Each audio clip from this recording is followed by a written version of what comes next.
Welcome to TutorFlix.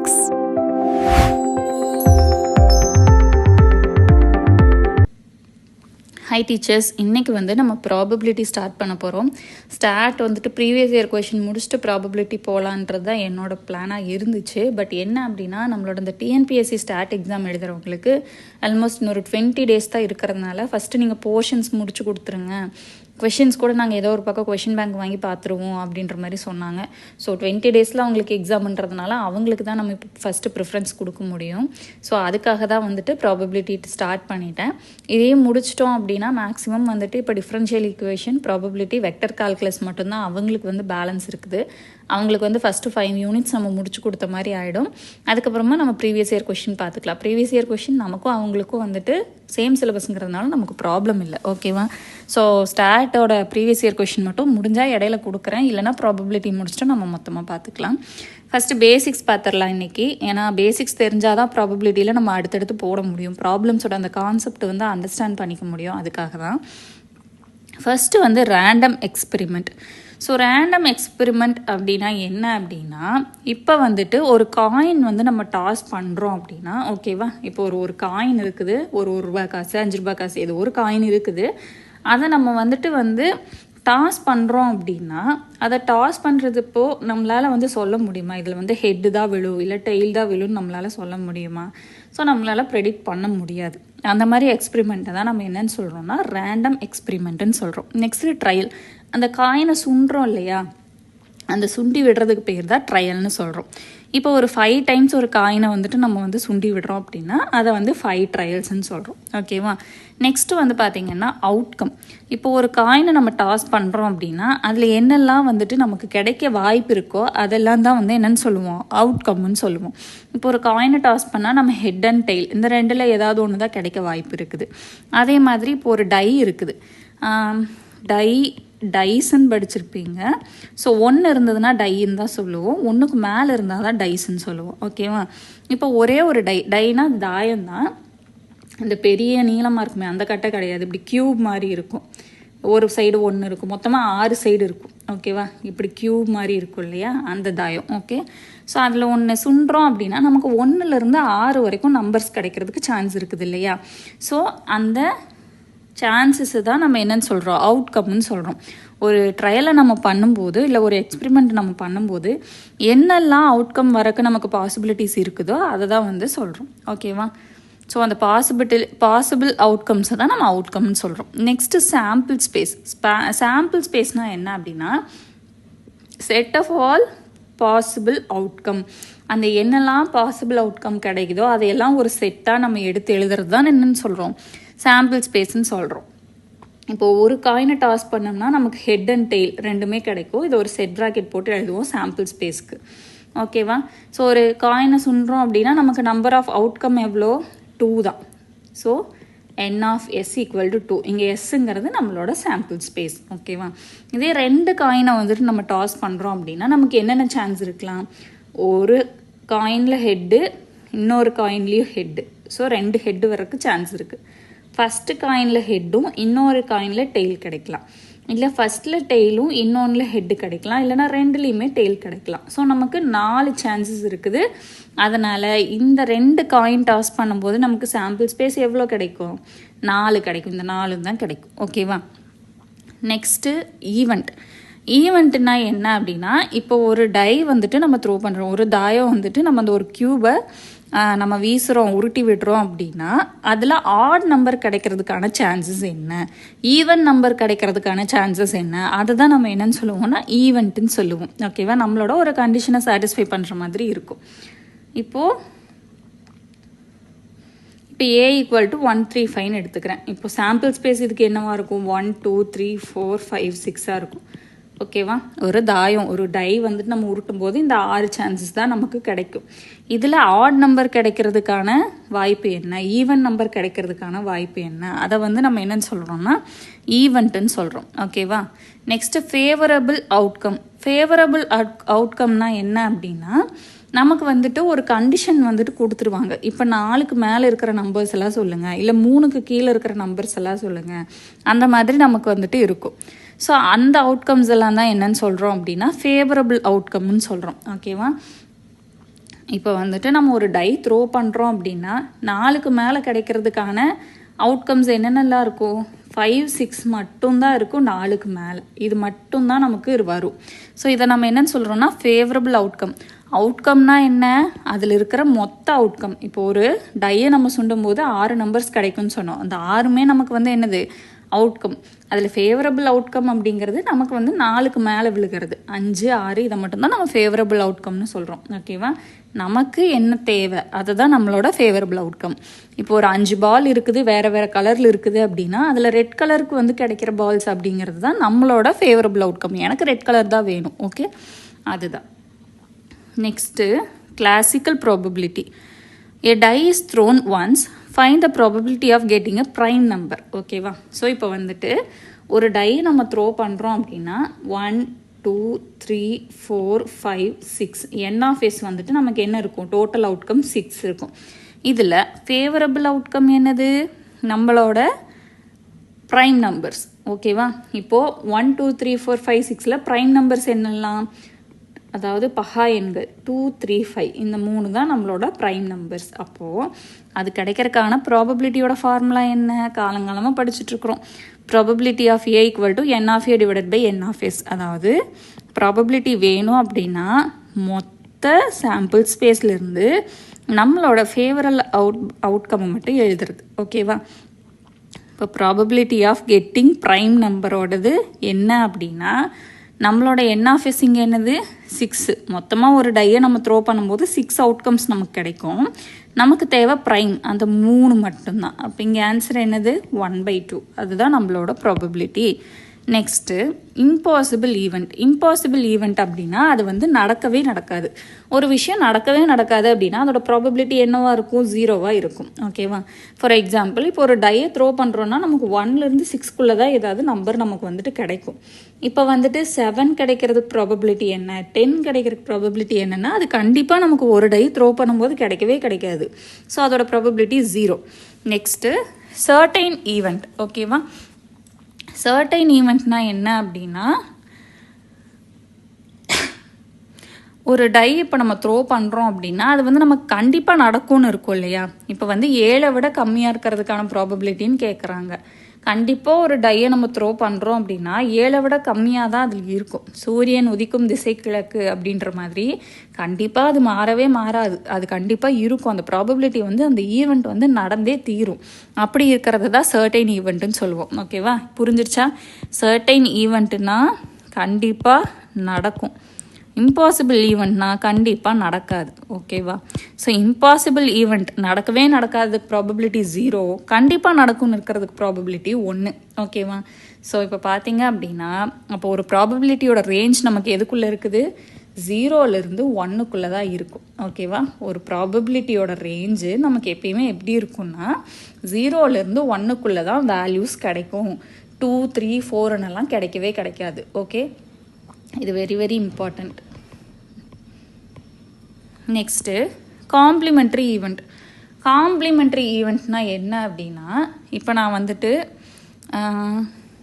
ஒரு 10 students இருக்கிறாங்கன்னு வைங்க. அதில் 8 ஸ்டூடெண்ட் வந்து பாஸ் ஆகிட்டாங்கன்னு சொல்கிறேன். ஓகேவா? அப்போ பாஸ் ஆகாத ஸ்டூடெண்ட்ஸை நீங்கள் என்னன்னு சொல்லுவீங்க? மீதி 2 பேர் இருப்பாங்க. அவங்கள தான் என்னன்னு சொல்லுவீங்க? பாஸ் ஆகாத ஸ்டூடெண்ட்ஸு. அவங்கள தான் நம்ம காம்ப்ளிமெண்ட்ரி ஈவெண்ட்டுன்னு சொல்கிறோம். ப்ராபபிலிட்டியாக பார்க்கும்போது நம்மளோட ப்ராபபிலிட்டியோட ரேஞ்ச் என்னது? 1. அப்போ அதிலிருந்து இந்த 8 வந்து நம்ம மைனஸ் பண்ணணும். ஓகேவா? இப்போ பாருங்கள், ஒரு ஸ்டூடெண்ட் பாஸ் ஆகிறதுக்கான வாய்ப்பு என்னன்னு சொல்லியிருக்காங்க? 0.75ன்னு சொல்லியிருக்கிறாங்க. அப்போ எவ்வளோ பேர் ஃபெயில் ஆகிருக்கிறாங்கன்னு கேட்டால் ப்ராபபிலிட்டியோட ரேஞ்ச் நமக்கு தெரியும். அதோட ஹையஸ்ட் ரேஞ்ச் 1. இப்போ இதில் 0.75% ஸ்டூடெண்ட்ஸ் வந்து பாஸ் ஆகிட்டாங்க. இப்போ ஃபெயில் ஆனவங்க எவ்வளோ பேர்? 0.25 பேர். ஓகேவா? இதுதான் காம்ப்ளிமெண்ட்ரி ஈவெண்ட். ஸோ ஒரு காம்ப்ளிமெண்ட்ரி ஈவெண்ட்னா இப்போ ஏன்னு ஒரு ஈவெண்ட் கொடுத்துருக்குறாங்கன்னா ஏ பார்னு டினோட் பண்ணலாம், ஏ டேஷ்ன்னு டினோட் பண்ணலாம், இல்லைனா ஏ காம்ப்ளிமெண்ட்டுன்னு டினோட் பண்ணலாம். இந்த 3க்குமே சேம் மீனிங் தான். 1லேருந்து அதை மைனஸ் பண்ணி எழுதிக்கணும். ஓகேவா? Next mutually exclusive event. Mutually exclusive ஈவெண்ட்னா என்ன அப்படின்னா 2 ஈவெண்ட் நடக்கும்போது அதுக்கும் இதுக்கும் வந்துட்டு காமனாக எதுவுமே இருக்காது. ஓகேவா? காமனாக இருக்காதுன்னு நம்ம என்ன சொல்லுவோம்? இன்டர்செக்ஷன் எடுப்போம். இன்டர்செக்ஷன்னா என்ன? இப்போ நம்ம ஒரு வென் டயக்ராம் போடுறோம் அப்படின்னா இப்போ 1 2 3 4 5 6 இப்படி இருந்துச்சு அப்படின்னா இன்டர்செக்ஷன் எடுத்தோம்னா நம்ம என்ன எழுதுவோம்? A இன்டர்செக்ஷன் B வந்து 6ன்னு எழுதுவோம். ஏன்னா 6 வந்து ஏக்கும் காமன் பிக்கும் காமன், இதுதானே இன்டர்செக்ஷன்னு சொல்லுவோம். ஸோ அந்த இன்டர்செக்ஷன் வந்து எதுவுமே இல்லை, எம்டியாக இருக்குது அப்படின்னா தான் அதை நம்ம என்னென்னு சொல்லுவோம்? மியூச்சுவலி எக்ஸ்க்ளூசிவ் ஈவெண்ட்டுன்னு சொல்கிறோம். இப்போ ஒரு டை வந்து நம்ம த்ரோ பண்ணுறோம், ஏல வந்து 1 3 5 கிடைக்குது, பியில் வந்து 2 4 6 கிடைக்குது. இதுக்கு இன்டர்செக்ஷன் எடுங்க, இது ஃபுல்லாகவே ஆட் நம்பர், இது ஃபுல்லாக ஈவன் நம்பர். ஸோ இன்டர்செக்ஷன் எடுக்கும்போது நமக்கு எதுவுமே கிடைக்காது, 0 தான் கிடைக்கும், 0 ஆர் எம்டி. ஓகேவா? இப்போ அந்த எம்டி கிடச்சிது அப்படின்னா இப்போ ஏவும் பியும் நம்ம என்ன சொல்கிறோம்? மியூச்சுவலி எக்ஸ்க்ளூசிவ், ஒன்றை ஒன்று சார்ந்தது அல்ல. ஓகேவா? Mutually exclusive. ஸோ அதோட ப்ராபபிலிட்டி என்னது? அப்போ ஆப்வியஸாக நமக்கு 0, ஏன்னா ஒரு ஈவெண்ட்டு கூட நமக்கு வந்துட்டு காமனாக கிடையாது, அதனால probability 0. Next exhaustive event. Exhaustive ஈவெண்ட்னா என்ன அப்படின்னா, ஏன்னு ஒரு ஈவெண்ட் இருக்குது, பின்னு ஒரு ஈவெண்ட் இருக்குது, அந்த ரெண்டுக்கும் யூனியன் எடுக்கிறோம். ஓகேவா? அந்த ரெண்டையும் சேர்த்தும் போது நம்மளோட சாம்பிள் ஸ்பேஸில் இருக்கிற எல்லா வேல்யூவும் வந்துடணும். ஃபார் எக்ஸாம்பிள் இப்போ நான் ஏ வந்துட்டு 1 2ன்னு எடுக்கிறேன், பி வந்து 3 4 5 அப்படின்னு எடுக்கிறேன், என்னோட எஸ் வந்துட்டு சாம்பிள் ஸ்பேஸ் 1 2 3 4 5ன்னு இருக்குது. ஓகேவா? இல்லை நம்ம புக் எக்ஸாம்பிளே போய்க்கிறதுனாலும் போய்க்கலாம், இருங்க.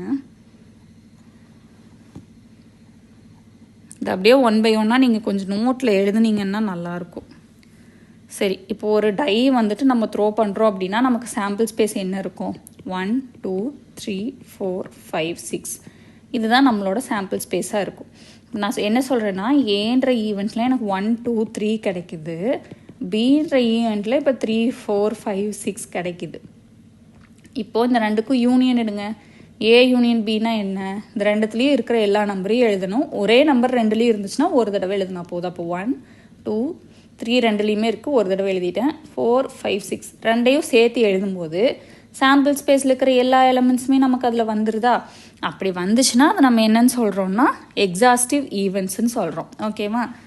Next independent event. இண்டிபெண்ட் ஈவெண்ட்னா என்ன அப்படின்னா, அந்த ரெண்டுமே ஒன்று சார்ந்திருக்காது.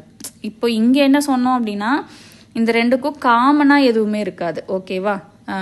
மியூச்சுவலி எக்ஸ்க்ளூசிவ்னா அந்த ரெண்டுக்கும் டிஃப்ரென்ஸ் புரிஞ்சுக்கோங்க. காமனாக எதுவுமே இருக்காது. ஓகே, இந்த ஏக்கும் பிக்கும் இன்டர்செக்ஷன் எடுக்கும்போது எந்த வேல்யூவுமே எடுக்காது. இண்டிபெண்ட் ஈவெண்ட்னா தான் நமக்கு என்ன அப்படின்னா, ஒன்றை ஒன்று சார்ந்தது அல்ல. அப்படின்னா இப்போ நான் ஒரு காயின் வந்துட்டு டாஸ் பண்ணுறேன் அப்படின்னா நமக்கு வந்துட்டு இப்போ வந்து ஹெட் கிடைக்குது அப்படின்னா 2 தடவை டாஸ் பண்ணுறோன்னு வச்சுக்கோங்க. ஓகேவா? இப்போ வந்துட்டு ஒரு காயினை நான் வந்து 2 times டாஸ் பண்ணுறேன். ஓகேவா? இப்போது ஃபஸ்ட்டு டாஸில் ஹெட்டு கிடைக்குது, செகண்ட் டாஸ்லேயும் எனக்கு ஹெட்டு கிடைக்குது அப்படின்னா இதுக்கும் எந்த பாதிப்பும் கிடையாது. ஏன்னா நம்ம 2 தடவை சுண்டுறோம். இப்போ ஒரு தடவை வந்துட்டு சுண்டும் போது எனக்கு வந்து ஹெட்டு கிடச்சிருச்சு, அடுத்த தடவை சுண்டி விடும்போது டெய்ல் தான் கிடைக்கணுங்கிற அவசியம் நமக்கு கிடையாது. ஏன்னா இது ஒரு தனி ஈவெண்ட். ஃபஸ்ட்டு டைம் சுண்டுறது ஒரு தனி ஈவெண்ட், செகண்ட் டைம் சுண்டுறது ஒரு தனி ஈவெண்ட்டு. இதையும் அதையும் நமக்கு வந்துட்டு என்னது பாதிக்காது. ஸோ அதை நம்ம என்னன்னு சொல்கிறோம்னா இண்டிபெண்ட் ஈவெண்ட்டுன்னு சொல்கிறோம். ஓகேவா?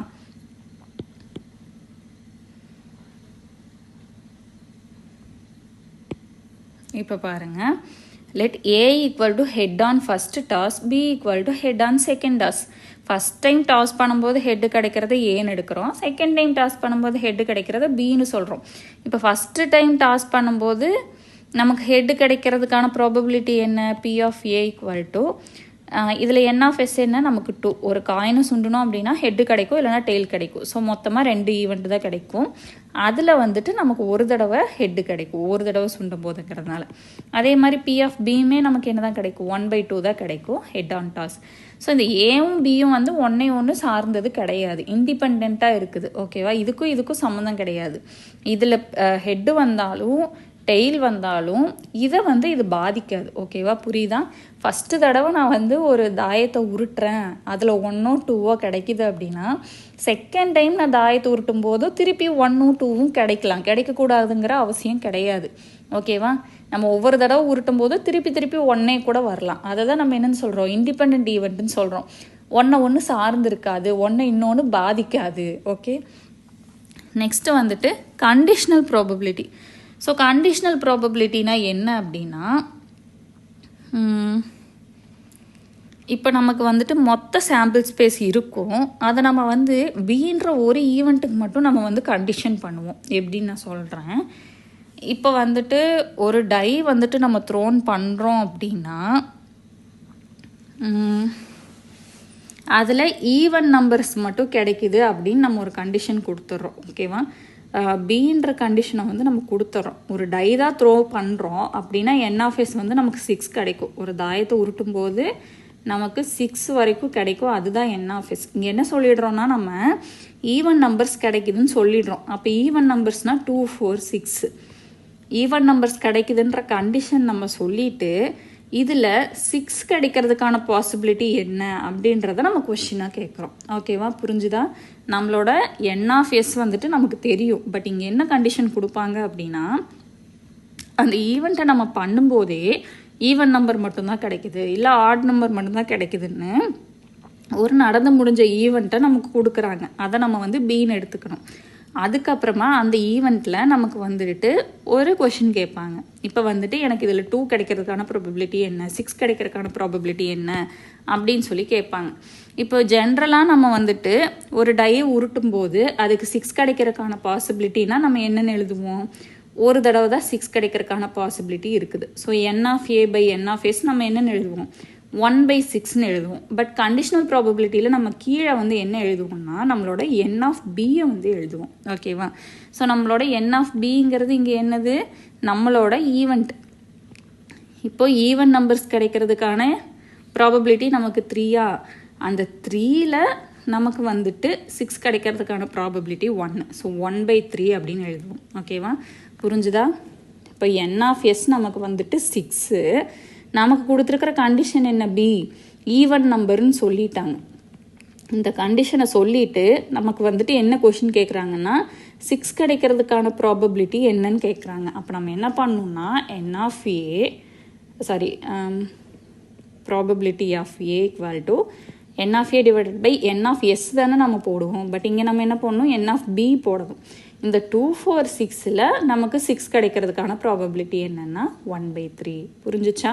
நார்மலாக ப்ராபபிலிட்டி கேட்டால் 1/6. கண்டிஷனல் ப்ராபபிலிட்டினா நமக்கு என்னது? ஒரு ஈவெண்ட்டை கொடுத்துட்டு, நடந்து முடிஞ்ச ஒரு ஈவெண்ட்டை கொடுத்துட்டு அதுலேருந்து ப்ராபபிலிட்டி கேட்குறதுனால அந்த நடந்து முடிஞ்ச ஈவெண்ட்டை தான் நம்ம வந்துட்டு கீழே எழுதணும்.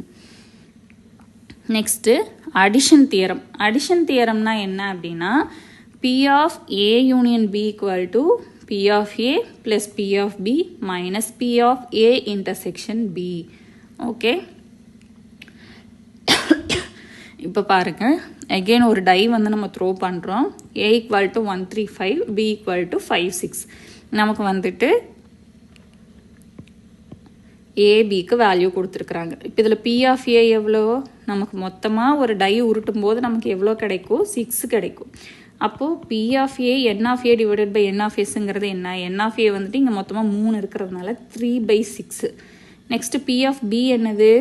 5/6. ஓகேவா? 2/6. P of B equal to 5, 6 2 elements இருக்கிறதுனால நமக்கு அது என்னது? 2/6. P of A intersection Bனா என்னது? ஏக்கும் பிக்கும் காமனாக இருக்கிறது. இங்கே ரெண்டுலேயுமே காமனாக 5 மட்டும்தான் இருக்குது. ஸோ 1/6. இப்போ P of A union B equal to P of A. P of Aக்கு நம்ம என்ன வேல்யூ கண்டுபிடிச்சிருக்கிறோம்? 3/6 plus P of Bக்கு 2/6 minus P of A intersection Bக்கு 1/6. இதை சால்வ் பண்ணால் நமக்கு என்ன கிடைக்கும்? 4/6 கிடைக்குது. ஓகேவா? ஸோ இதுதான் A union Bயோட வேல்யூ. நமக்கு ப்ராப்ளமில் வந்துட்டு டைரெக்டாக A union B தான் கேட்பாங்கன்னு சொல்ல முடியாது. A union B வேல்யூ கொடுத்துட்டு P of Aவோட வேல்யூ கேட்கலாம். ஓகேவா? இதில் நமக்கு இப்போ A union B, P of A, P of B, P of A intersection B 4 values இருக்குது. இந்த 4 வேல்யூவில் எந்த வேல்யூ வேணாலும் கேட்கலாம். மீதி 3 வேல்யூ கொடுத்துட்டு எந்த வேல்யூ வேணாலும் கேட்கலாம். இப்போ P of A intersection B value கேட்டாங்கன்னா என்ன பண்ணுவீங்க? இதை மட்டும் இதில் வச்சுட்டு மீதியெல்லாம் அந்த சைடு கொண்டு போயிருங்க. ஓகேவா? P of B கேட்டாங்கன்னா இதை மட்டும் இந்த சைடு வச்சுட்டு இதெல்லாம் இந்த சைடு கொண்டு போயிடலாம். ஓகேவா? ஸோ கொடுத்துருக்கிற ஃபார்முலாவை நமக்கு எந்த வேல்யூ கேட்குறாங்களோ அதை யூஸ் பண்ணி போட்டுக்கலாம். இது வந்துட்டு வெரி வெரி பேசிக் ஸ்கூல் லெவலில் தான் இருக்கும். இன்னும் கொஞ்சம் எக்ஸாம்பிள்ஸ் எல்லாம் பார்க்கணும் அப்படின்னா உங்களுக்கு 9th 10th புக்கில் இருந்தே இது வந்து இருக்கும் ப்ராபபிலிட்டி. ஸோ 10th புக் மட்டும் பார்த்தாலே போதுமானது. இல்லை 11th 12th புக்கில் இருக்கும்னா அதையும் பார்த்துக்கோங்க, ஒன்றும் பிரச்சனை இல்லை. இந்த கான்செப்ட் புரிஞ்சிடுச்சு அப்படின்னாலே ஓகே தான். நாளைக்கு இதோட இன்னும் கொஞ்சம் ப்ராப்ளமேட்டிக்காக ஒரு 4-5 ப்ராப்ளம் பார்த்தோம்னா இன்னும் கொஞ்சம் உங்களுக்கு கான்செப்ட் கிளியராக புரியும். இந்த மியூச்சுவலி எக்ஸ்க்ளூசிவ், எக்ஸாஸ்டிவ் ஈவெண்ட் இதுக்கெல்லாம் இன்னும் கொஞ்சம் ப்ராப்ளம் பார்த்துட்டு பேசிக்காக ஒரு சிலது இருக்கும், ஓகேவா?